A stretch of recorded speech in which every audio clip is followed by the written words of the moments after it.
Hi dears, എല്ലാവർക്കും നമസ്കാരം. കിരണിൻ്റെയും കല്യാണിയുടെയും നാളത്തെ വിശേഷത്തിലേക്ക് എല്ലാ കൂട്ടുകാർക്കും സ്വാഗതം കേട്ടോ. അങ്ങനെ നമ്മുടെ വിക്രം ജയിൽ മോചിതനായിരിക്കുകയാണല്ലോ. കൂട്ടുകാരുടെ അടുത്ത് നിന്ന് ഒരു ബൈക്കും സംഘടിപ്പിച്ചുകൊണ്ട് ആശാനാണെങ്കിലോ ഇറങ്ങിയിരിക്കുക നമ്മുടെ കല്യാണിയും കാർത്തികയും ഒക്കെ എവിടെയാണ് എന്താണെന്നൊക്കെ അന്വേഷിക്കാൻ വേണ്ടിയിട്ട്.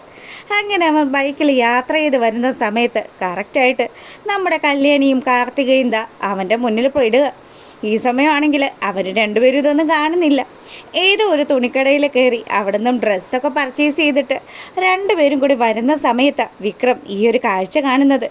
വിക്രം ഹെൽമെറ്റ് വെച്ചത് കൊണ്ട് തന്നെ ഇവർക്കാണെങ്കിൽ വിക്രത്തെ കണ്ടിട്ടൊട്ടും മനസ്സിലാവുന്നുമില്ല. അങ്ങനെ ഇവരാരും പ്രതീക്ഷിക്കുന്നുമില്ലല്ലോ വിക്രം പുറത്തിറങ്ങി എന്നുള്ള കാര്യം.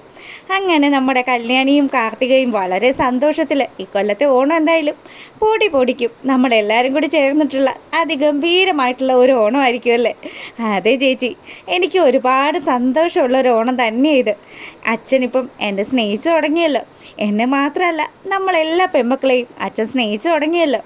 എൻ്റെ പൊന്നു മോളെ കല്യാണി, അത് മാത്രം നീ വിശ്വസിക്കരുത് കേട്ടോ.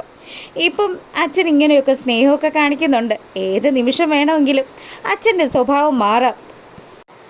അങ്ങനെ എങ്ങാനും മാറിക്കഴിഞ്ഞാൽ പിന്നെ നിനക്കത് സഹിക്കാവുന്നതിനും അപ്പുറമായിരിക്കും. അത് ശരിയാ ചേച്ചി പറഞ്ഞത്. കിരണേട്ടനും എന്നോട് അത് തന്നെയാണ് പറയുന്നത്.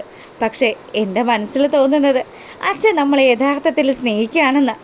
അങ്ങനെ ഇവർ സംസാരിച്ചുകൊണ്ട് കാറിനകത്തോട്ട് കയറുക. രണ്ടുപേരും ഉണ്ട്. കൊള്ളാം, പറ്റിയ തക്കം തന്നെയാണ് ഇത്. ഇവരെ ഫോളോ ചെയ്യാം. ഇവരിപ്പോൾ എങ്ങോട്ടാണ് പോകുന്നതെന്നൊക്കെ മനസ്സിലാക്കണം.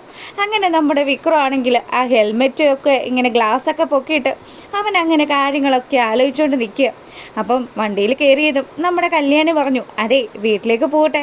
ഇനിയിപ്പോൾ അവിടെ ലക്ഷ്മിയമ്മ ഉണ്ടല്ലോ ചേച്ചി, ലക്ഷ്മിയമ്മയെ കൂടി വീട്ടിൽ നിന്ന് പിക്ക് ചെയ്തിട്ട് ചേച്ചിക്ക് പോകാവുന്നതല്ലേ ഉള്ളൂ. അതേ മോളെ, എന്തായാലും നമുക്ക് വീട്ടിൽ പോയിട്ട് തന്നെ പോവാം. കല്ലുമോനെയും കണ്ടിട്ട് കുറച്ച് നാളായി. ഇപ്പോൾ ഈ എടുത്തിരിക്കുന്ന ഡ്രസ്സൊക്കെ കുഞ്ഞിനും കൂടി വേണ്ടിയിട്ടാണ്. അതുകൊണ്ട് എല്ലാവർക്കും ഉള്ള ഈ കൊല്ലത്തെ ഓണക്കോടി എൻ്റെ വക ആയിക്കോട്ടെ. പിന്നെ ദേ കല്യാണി, ഒരു കാര്യമുണ്ട് കേട്ടോ. സദ്യയും കാര്യങ്ങളും ഒക്കെ നീ വേണം നേതൃത്വം കൊടുത്ത് നൽകാനായിട്ട്. അച്ഛമ്മയും അതുപോലെ നീയും നിൻ്റെ അമ്മയും ഒക്കെ നല്ല രീതിയിൽ ഫുഡ് ഉണ്ടാക്കുമെന്ന് എനിക്കറിയാം. അതുകൊണ്ട് ആ ഒരു കൈപ്പുണ്യം അതനുസരിച്ച് തന്നെ ഫുഡ് ഉണ്ടാക്കണമെന്ന് പറഞ്ഞു. അങ്ങനെ ഇവരിതൊക്കെ സംസാരിച്ച് കാറിൽ യാത്ര ചെയ്തുകൊണ്ടിരിക്കുക. ഈ സമയമാണെങ്കിൽ നമ്മളെ കാണിക്കുന്നത് നമ്മുടെ മനോഹരനെയാണ് കേട്ടോ. അപ്പോൾ മനു ജയിലിൽ പോയിട്ട് നമ്മുടെ ബഗാസുറിനോട് പറഞ്ഞല്ലോ, ഞാനും എൻ്റെ പുതിയ ഭാര്യയും കൂടെ അമേരിക്കയിലേക്ക് പോവുകയാണെന്ന്. അതുകൊണ്ട് തന്നെ ഈ വിവരങ്ങൾ മുഴുവനും പോയിട്ട് നമ്മുടെ ശാരിയുടെ അടുത്ത് സംസാരിച്ചുകൊണ്ട് നിൽക്കുക. അതെ, നിങ്ങളധികം വലിയ ആൾ കളിക്കുകയൊന്നും വേണ്ട. പിന്നെ ഞാൻ ഈ വീട്ടിൽ നിന്ന് പോയി കഴിഞ്ഞാൽ എൻ്റെ ഭാര്യ എന്ന് പറയുന്നവളെ പിടിച്ചു നിർത്താൻ വേണ്ടിയിട്ട് എന്തെങ്കിലുമൊക്കെ ചെയ്യേണ്ടി വരും. ഒരുപാട് കഷ്ടപ്പെടേണ്ടി വരും മോളെ ശാരി. അറിയാലോ, അവളാണെങ്കിൽ ഒന്നൊന്നര വട്ടുകേസാണ്. എങ്ങനെയാണ് നിങ്ങൾ ആ പെണ്ണിനെ സഹിക്കുക? അയ്യോ, ഒരു രക്ഷയില്ല. ഞാൻ എന്തായാലും അവളുടെ നീരാളിപ്പിടുത്തത്തിൽ നിന്ന് രക്ഷപ്പെട്ടല്ലോ എന്ന് മനോഹർ ഇങ്ങനെ പറഞ്ഞുകൊണ്ട് നിൽക്കുക. അപ്പോഴത്തേക്കിനും ഈ അമ്മയും മോനും കൂടെ സംസാരിക്കുന്ന കാഴ്ചകളൊക്കെ നമ്മുടെ സരയു കാണുന്നുണ്ട്. അവൾ ഇവരുടെ സംസാരമൊക്കെ ശ്രദ്ധിച്ചു നോക്കിക്കൊണ്ട് നിൽക്കുക. അമ്മയോട് ഇവിടം വിടുന്ന കാര്യമായിരിക്കും അവൻ സംസാരിച്ചുകൊണ്ടിരിക്കുന്നത്. എന്തായാലും ഇവൻ ഇവിടുന്ന് പോകാനുള്ള ഒരു യോഗം ഉണ്ടാവില്ല എന്ന് അവൻ അറിയുന്നില്ലല്ലോ. അവൻ എല്ലാവരോടും യാത്ര പറയട്ടെ. അമേരിക്കയിലേക്ക് അവൻ്റെ പുതിയ ഭാര്യയും കൂട്ടി പോകാനുള്ള പുറപ്പാടിലാണല്ലോ. അങ്ങനെ പോകുന്ന സമയത്ത് അവൻ എൻ്റെ കുഞ്ഞിനെ നന്നായിട്ട് മിസ് ചെയ്യുന്നുണ്ടെന്നും എനിക്കിപ്പോൾ മനസ്സിലാവുന്നുണ്ട്. കാര്യങ്ങൾ എവിടെ വരെ പോകുമെന്ന് അറിഞ്ഞിട്ട് വേണം ഇവൻ്റെ കാര്യത്തിലൊരു തീരുമാനം ഉണ്ടാക്കാനെന്ന് സരയു ഇങ്ങനെ ചിന്തിച്ചുകൊണ്ട് നിൽക്കുക. അതെ, നിങ്ങളോട് ഞാൻ എത്ര പ്രാവശ്യം പറഞ്ഞു എന്ന് നമ്മുടെ മനോഹർ ശാരിയോട് പറഞ്ഞതും. നിനക്ക് എന്താടാ വേണ്ടത്? നീ എൻ്റെ മോളെ ഉപേക്ഷിച്ച് പോവുകയാണോ? എത്രയും പെട്ടെന്ന് പോയിക്കോ. അവൾക്ക് എന്തായാലും എന്തൊക്കെയോ ചില കാര്യങ്ങളൊക്കെ പിടികിട്ടിയിട്ടുണ്ടെന്നുള്ളത് എനിക്ക് മനസ്സിലായിട്ടുണ്ട്. അതിലെരുതിയിൽ എണ്ണ ഒഴിക്കാൻ നിങ്ങളിങ്ങനെ ഉണ്ടല്ലോ എന്ന് പറഞ്ഞ് മനോഹർ ദേഷ്യപ്പെട്ട റൂമിലേക്ക് കയറി പോവുക. പിന്നീടാണെങ്കിൽ നമ്മുടെ സരയു ശാരിയുടെ അടുത്തേക്ക് വന്നിട്ട് ശാരിയോട് പറഞ്ഞു, അതെ എന്താ മനുവേട്ടൻ സംസാരിച്ചത്? അത് മോളെ, നിങ്ങൾ അമേരിക്കയിലേക്ക് പോകുന്ന കാര്യമൊക്കെയാണ് സംസാരിച്ചത്, വേറെ ഒന്നും സംസാരിച്ചില്ലേ?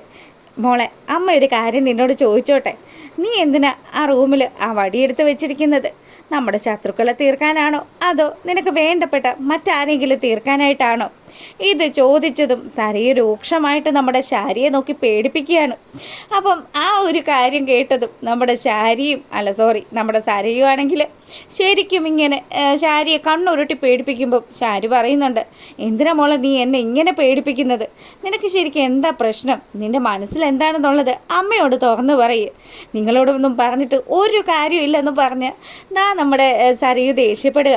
അതിനുശേഷമാണെങ്കിൽ നമ്മുടെ കല്യാണി കാർത്തികയോട് ബൈയും പറഞ്ഞ് അവൾ നേരെ വീട്ടിലേക്ക് പോകുമ്പോൾ ബൈക്ക് ഭയങ്കരമായിട്ടുള്ള സ്പീഡിൽ നമ്മുടെ വിക്രം എടുത്തിട്ട് കല്യാണി ഇടിക്കാൻ പാകത്തിന് കൊണ്ടുവരികയാണ്. അപ്പം ഇടിക്കോ ഇല്ലേ എന്നുള്ളത് നാളെ തന്നെ കാണാം. എന്തായാലും കല്യാണി വീഴുന്ന ഒരു പ്രമേയമുണ്ട് കേട്ടോ.